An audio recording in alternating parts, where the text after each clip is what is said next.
John's Episcopal Church in Kingsville, Maryland. My name's Michelle.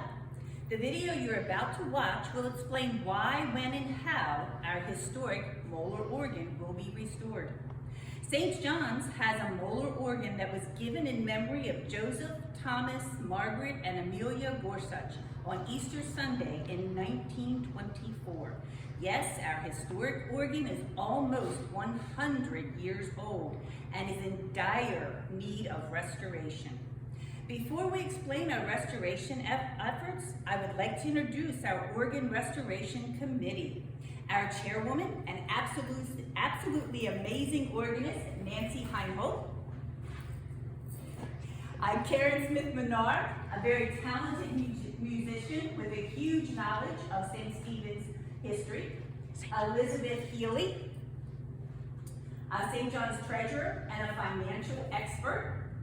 Daniel Weatherholt, an organist in the Episcopal Diocese. He brings a great knowledge of the technical work that will be done to our organ, and he is also the husband of our rector, Reverend Elizabeth Seapost. Our musical ministry, led by Nancy, has been a blessing to our parish and to our community. Not only does Nancy lead our parish music with organ, choir, and handbells, they also participate in benefit events for our community, like the food pantry, church tours, annual community tree lighting, and the community Christmas and Easter cantatas. At this time, I would like to introduce Karen Smith-Menard to give you a history of our organ. Thank you. Hi, St. John's is an historic parish, 1692 actually, if you didn't know. And it appears that in most of our research in the early years, certainly somewhere into the 1700s, most of the services that were done at St. John's were said services. So they probably didn't include a lot of music. Somewhere during the 1700s, we began to sing the Psalms metrically, and that was unaccompanied because there was no organ at that time. In 1804, the first small reed organs were manufactured in Europe. And by 1840, these little pump reed organs were becoming common here in the United States and in the Diocese of Maryland. At that time also, since music became more common, the first Episcopal hymnal was beginning to be compiled by our Bishop Whittingham. Somewhere in the late 1800s till about the early 1920s, St. John's used one of these reed organs. Started in the chapel, and then when this church was built, we believe it was brought over. At about 7.5 years ago, I found this organ in the basement of this church, underneath inches of dust, and this is what we found.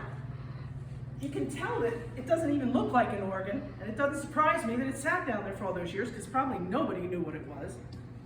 But I happened to lift the lid and saw that it had a keyboard. So there's no manufacturer or date on this organ, but it is very, very similar to 3 instruments that are found in the collection of the Maryland Historical Society. And those 3 organs were owned by U.B. Blake, and he used them for practice instruments when he traveled and concertized in the early 1900s.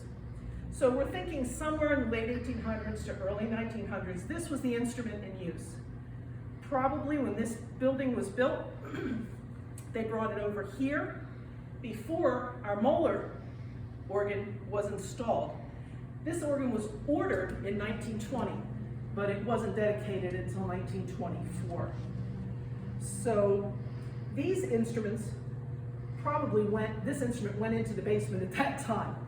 This is known as a camp organ, C-A-M-P, and that's because it's in a very sturdy box and it's pretty compact, and they were meant to be carried around between churches, between camp meetings, things like that.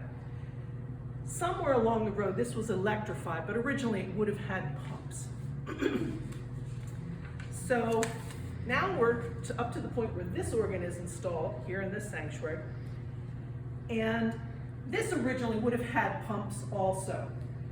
Probably pumped by younger people, and the organist might have just played with the foot pedals and their hands. Somewhere in the 1930s, this instrument had the hand pumps removed and an electric blower was installed. And then in the 1950s, there was a lot of repair and work done, but that was the last time anything major happened with that instrument. So here we are now up to current day, and I'll turn it over and let you talk about the new work that we would like to do at some point.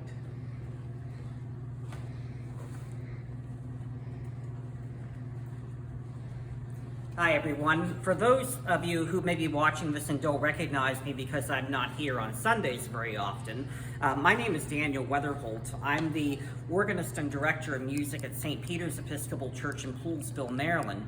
But I am very blessed and fortunate to be married to your rector, the Reverend Elizabeth Sipos. And so I'm an organist myself and living here on campus at St. John's.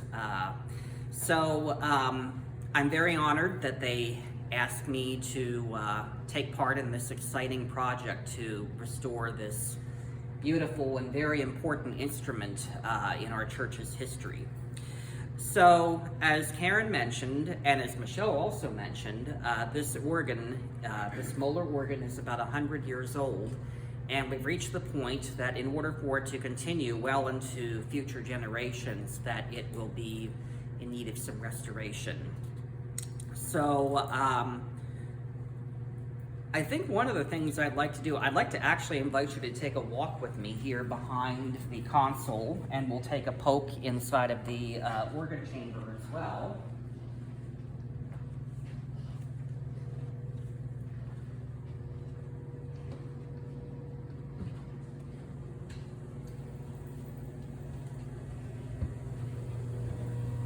So this is the console. This is the place where the organ is controlled from.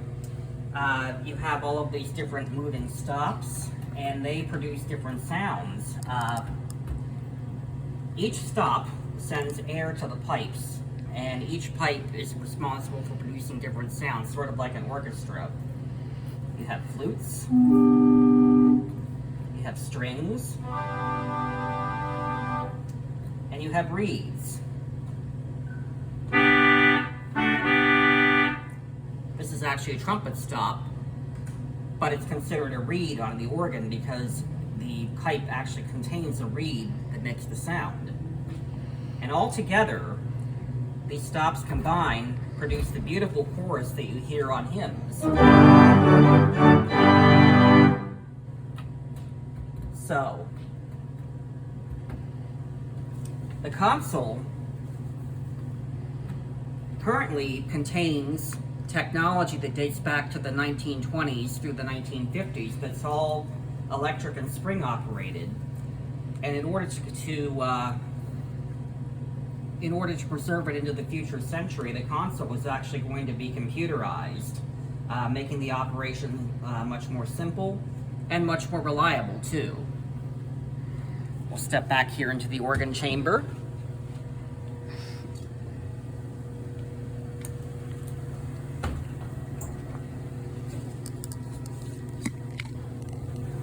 Elizabeth, where's the light? All right. Thank you.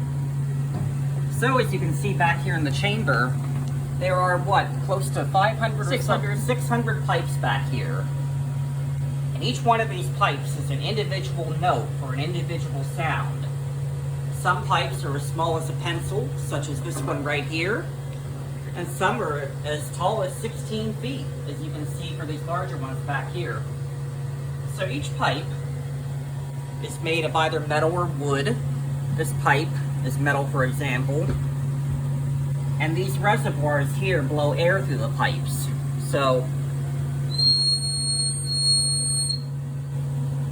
that allows you to hear what one individual pipe sounds like. Underneath of these reservoirs, there are lots of complicated mechanisms, including leather, including air blowers, and all of this will need to be restored because this technology dates back close to 100 years. And so as the time goes by, these different moving parts need to be replaced and upgraded. So as you can see, it's a very big project, a very big undertaking, a lot of work back here. But as you heard during the hymn, it produces a magnificent sound to lift our congregation in song. So, the next question is, how do we pay for this?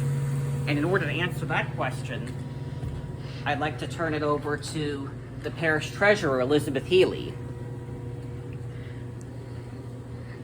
Wow, thank you, Daniel.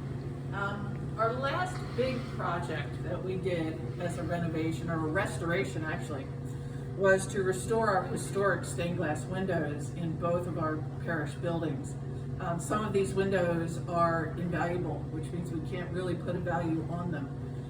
That project was over $80,000, but we had several years in which we could raise money, gather contributions, and pay for the project. The project to restore our organ is $73,500, but we only have a few months in which to be able to pay for the project. We hope that it will start in June, and it will be back to us by late October. So we have a very short period of time in order to pay for this restoration.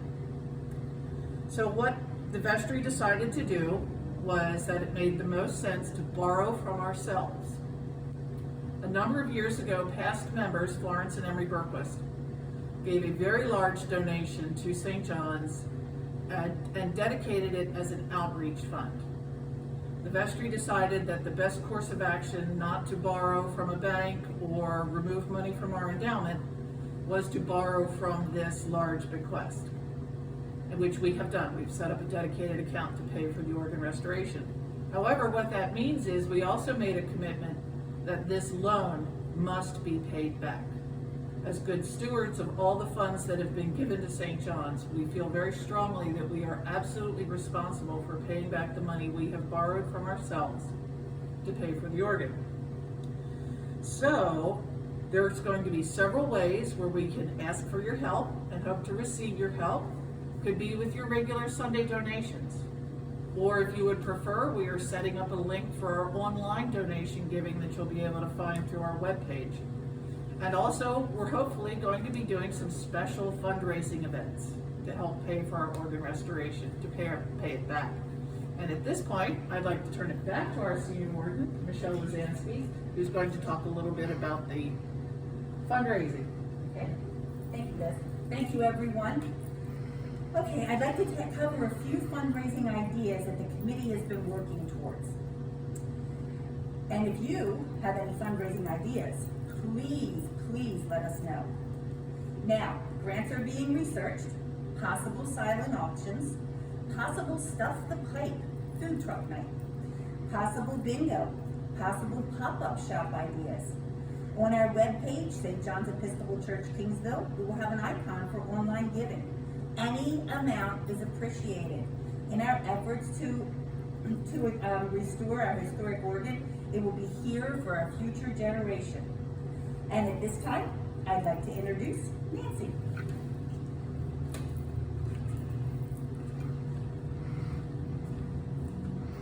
Hello, I'm Nancy Heinold, the organist here at St. John's. I came to St. John's in 1979. I was here for 26 years and decided I would retire.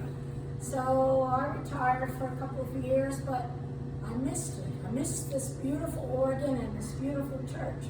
I missed the community of people that were here. And I missed the smell of the place, actually. When Reverend Cyclos came, she gave me a call and said, "Hey, would you like to come back?" And I said, "Yes, I would like to come back." So off and on, I've been playing here since 1979. It is a wonderful organ, and music has always been a very important part of the worship of St. John's. And we've had wonderful choirs, and as someone explained before, we've sung on ecumenical gatherings and things for the community. But as Daniel pointed out, there are some problems. When I first came, which was 40 years ago.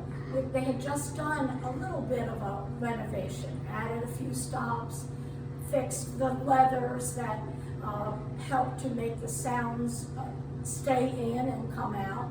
But over the years, especially the last 5 or 6 years, we've been hearing things, notes that haven't played, and then notes that keep playing when they're not supposed to play. So we've decided that it is time for a restoration of the organ, and we're so excited about it and just can't wait until October, when you are all invited to come and hear our beautiful renovated organ. Thank you.